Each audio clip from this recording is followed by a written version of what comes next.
A lot of nomad capitalists love the idea of living in Latin America.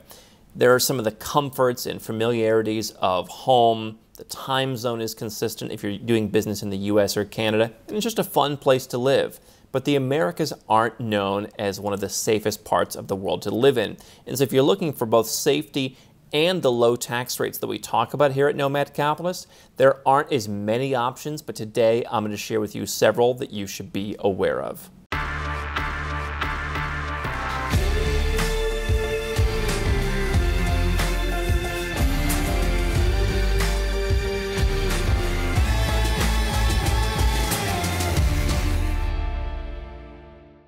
Hi, I'm Andrew Henderson, and here at Nomad Capitalist, we help 7- and 8-figure entrepreneurs and investors legally go where you're treated best, from lower tax rates, second passports, new investment markets you can take part in, and of course, living overseas for a better lifestyle, lower cost of living, and more personal freedom. You can learn more at nomadcapitalist.com.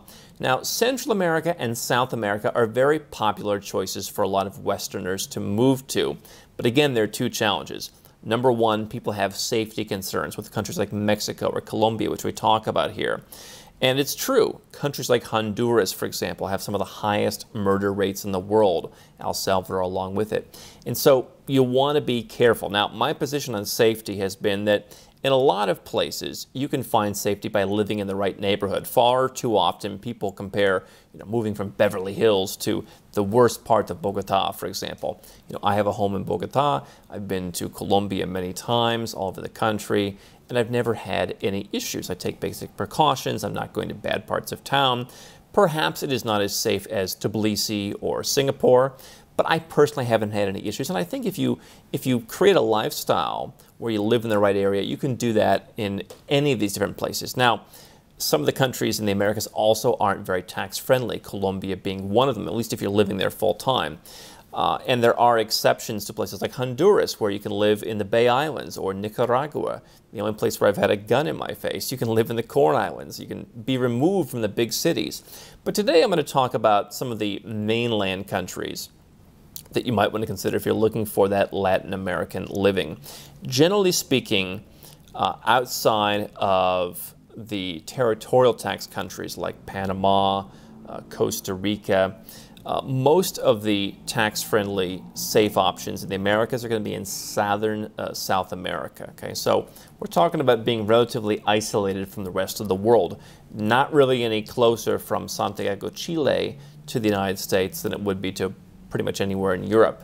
Okay, so one country that comes to mind is indeed Chile. One of the safest countries in the world. You can work towards one of the best passports in the world.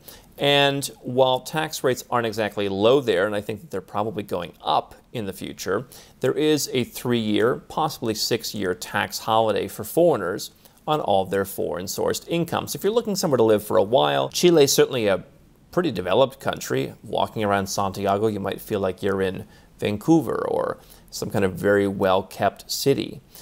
And so, particularly if you have a family, if you are married, not a bad option.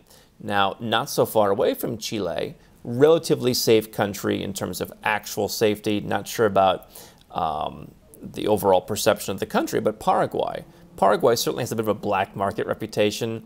It is a bit off the wall, but tax rates there are very low.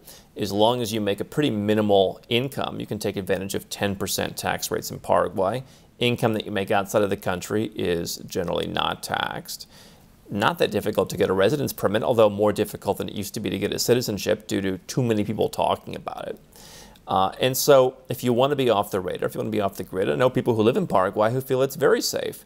And because there aren't really that many tourists there, you're not going to see as much tourist-related crime. So tax-friendly place, safe place to be. Certainly not nearly as developed as Chile, for example, but definitely somewhere that you can check out if you're looking to be a little bit off the radar. One country that is not talked about nearly enough, in my opinion, and we'd like to talk about more here, is Uruguay. I know some people from Uruguay. They all tend to think it's this kind of boring country, but it's a country that has a great passport that allows you to get residence through a number of different means. They have a new tax residence program where you buy real estate And you don't even have to spend that much time per year there, and you can use Uruguay as your tax residence globally. But if you want to live there full time, you can take advantage of up to a 10-year tax holiday where you're not going to pay tax on your foreign source income. And after that, you pay around 12%, mostly on dividends and interest income.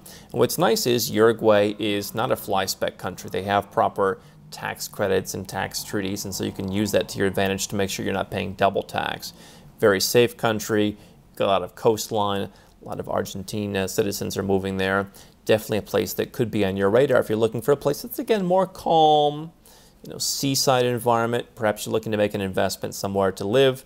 Not a bad place. Ecuador is another country that people have looked at for residence, for citizenship, for buying property. It was ranked one of the best places to retire a number of years in a row. And it definitely is a very affordable place and a very interesting part of the world.